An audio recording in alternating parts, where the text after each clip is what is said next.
Muy buenas tardes. En esta oportunidad quiero comentarles, exponerles este tema que es bastante interesante correspondiente a la biomecánica articular. Bueno, ¿qué es lo que conocemos respecto a la biomecánica articular? Sabemos que la biomecánica es una disciplina práctica y funcional que estudia el sistema osteoarticular y muscular, así como estructuras mecánicas sometidas a movimientos y fuerzas. Desde el punto de vista de la física y biofísica, podemos decir que la biomecánica se puede clasificar en dos tipos, que son la dinámica y la cinemática. La dinámica, aquella que describe las causas y las fuerzas que generan el movimiento o su ausencia, y la cinemática, que describe los movimientos y sitúa los cuerpos mediante coordenadas y ángulos. Y además, detalla sus movimientos basados en los desplazamientos, velocidades y aceleraciones. También podemos decir que la biomecánica dinámica puede subclasificarse en biomecánica dinámica estática y cinética. Llamamos estática cuando las fuerzas que se ejercen determinan que un cuerpo mantenga una posición o su posición de equilibrio. En cambio, la dinámica cinética corresponde a cuando las fuerzas que se aplican provocan el movimiento. Entonces, cabe recalcar que esta clasificación es muy importante al momento de establecer, ¿no?, definiciones y conceptos respecto a las diferentes partes del cuerpo humano.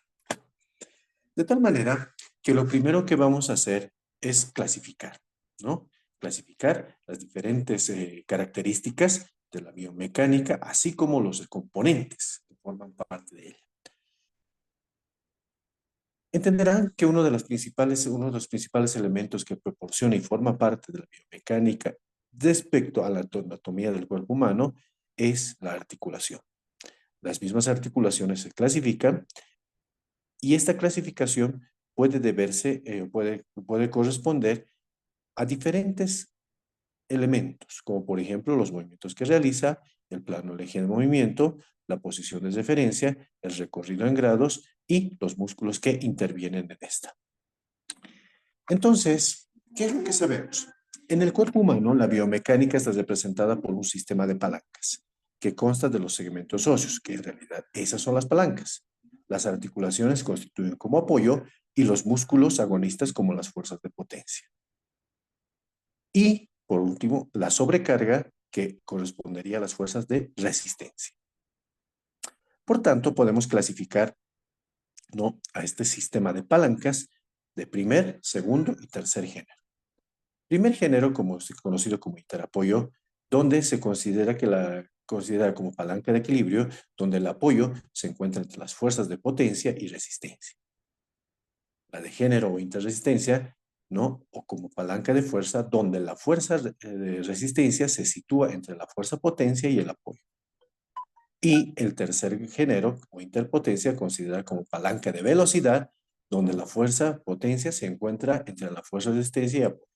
Esto es importante y esto también es una pregunta de examen respecto a la clasificación de las palancas o el sistema de palancas. Por tanto, los diferentes elementos que componen una articulación y la parte móvil del cuerpo humano están representados por lo que vemos en esta tabla, por una articulación, los huesos, músculos, tendones, cápsulas, ligamentos, membrana sinovial, líquido sinovial, cartílago hialino y los fibrocartílagos. O sea, es dependiente de cada tipo de articulación. Bien, una articulación o la articulación, como hemos dicho los sistemas el sistema de palanca, puede considerarse como un apoyo, una junta mecánica, ¿no?, dependiendo del idioma. El hueso es considerado como la palanca, el músculo es como el motor, el tendón es como el cable de transmisión de fuerzas, la cápsula como contenedor, el ligamento como cierre de seguridad, la membrana sinovial como fuente o dispensadora, líquido sinovial como aceite lubricante, el cartílago como amortiguador y el fibrocartílago amortiguador acoplador. Entonces, si ustedes se dan cuenta, particularmente hacemos una semejanza con los diferentes elementos mecánicos que tenemos, como un coche, ¿verdad? Entonces, como ya hemos clasificado los sistemas de palancas, haciendo un refuerzo, ¿no?, un reciclaje, en las de primer género tenemos como ejemplo la articulación occipito-atloidea, que la tenemos acá, ¿no? una articulación de apoyo, donde los músculos extensores que los vemos acá, ¿verdad? Son la potencia y el peso de la cabeza constituye la resistencia.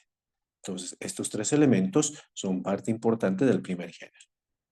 Vamos a las de segundo género, ¿no? Donde la articulación tibio-terciana constituye el apoyo, los músculos extensores del tobillo la potencia y el peso, el del cuerpo, constituye la resistencia.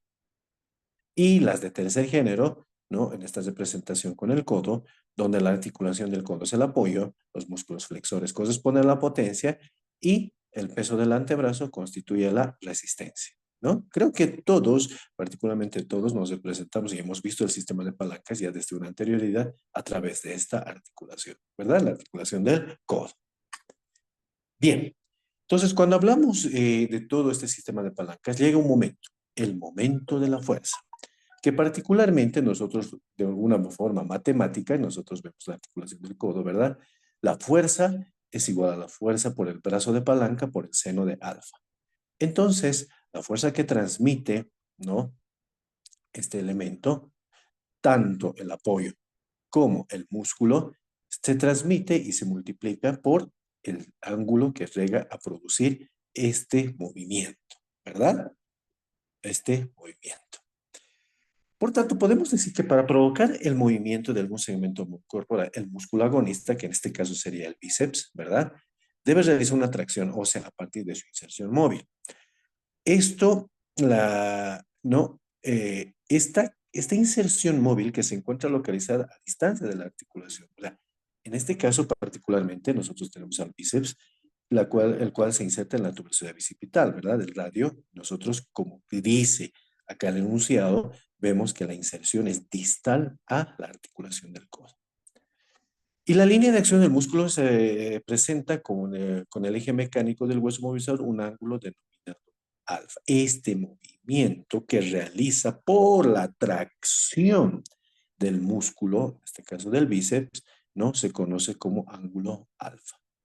Entonces, la fuerza emitida en modo de palanca, ¿no? Más este ángulo que está producido es el momento de la fuerza.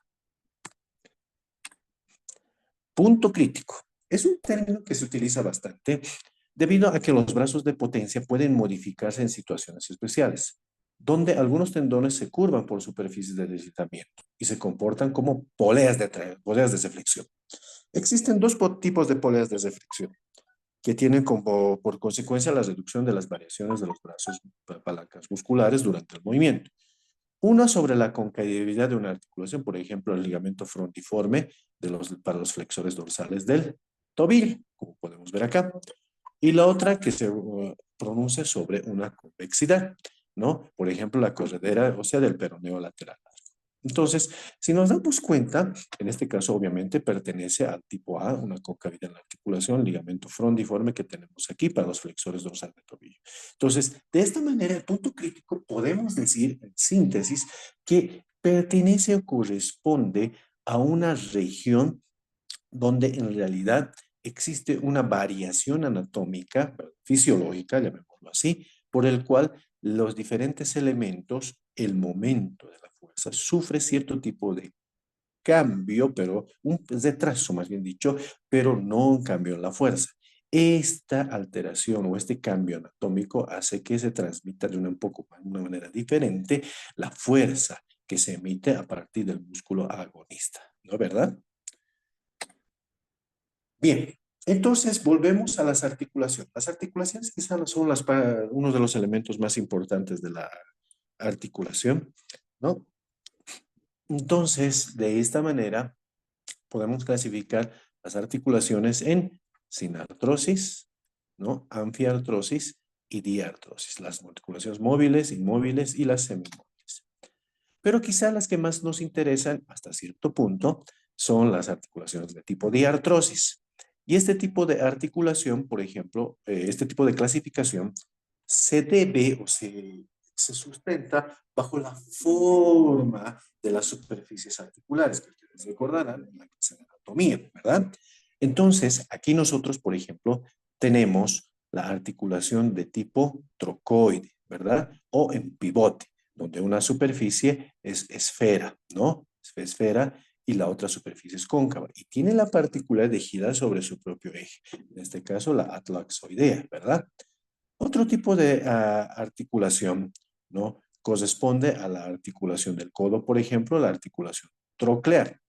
Esta articulación troclear o en bisagra tiene una peculiaridad de realizar movimientos en un sentido, en un eje, ¿no? Como es la flexión y extensión.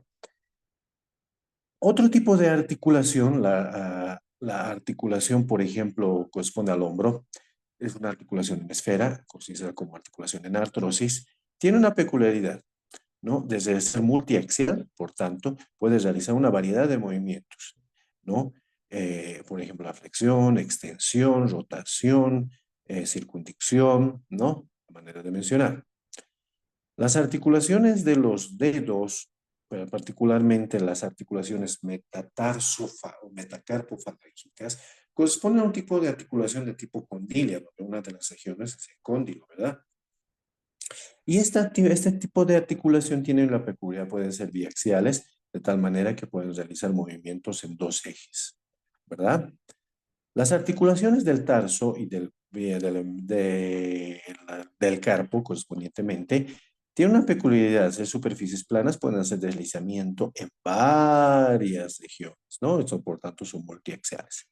Y finalmente, la articulación correspondiente al tobillo, bueno, en este caso el tobillo, tiene una peculiaridad, ¿no? Al ser también de tipo troclear, puedes realizar flexión, extensión. Pero esto eh, ya lo conversamos de otra manera más adelante, porque en la misma sección puede haber otro tipo de articulaciones, ¿verdad? Que conforman parte y que pueden ampliar este tipo de movimientos. Y la última que nos falta es la articulación en silla de montar, donde nosotros particularmente tenemos a la esternoclavícula. Tiene la peculiaridad también de ser multiaxial y puede presentar movimientos en varios ejes. Bien, entonces, de esta manera podemos decir que las clasificaciones, ya lo hemos visto a través de la forma de sus superficies articulares, ahora de acuerdo a los ejes que permiten el movimiento. Por ejemplo, acá nosotros tenemos las articulaciones que permiten en un plano solamente, como las articulaciones en bisagra o en pivote, una representación, la articulación húmero-cubital, por ejemplo. Las articulaciones biaxiales, donde vamos a tener las de silla de montar, la condilia, como la articulación trapecio-metacarpiana, aquellos que realizan dos ejes, y las articulaciones multiaxiales, como las cenartrosis o esféricas, y las planas, ¿no? Como la articulación de la cadera o la coxofemoral. Bien, entonces, ¿para qué nos sirve esto? Si bien ya hemos estudiado todo lo que corresponde desde un repaso de la anatomía estructural de los diferentes segmentos y parte de la fisiología, podemos decir que, por ejemplo, aquí la articulación del hombro que está compuesta por varias articulaciones, más bien dicho, el segmento del hombro, no lo llamamos articulación, sino segmento, está conformado por varias articulaciones.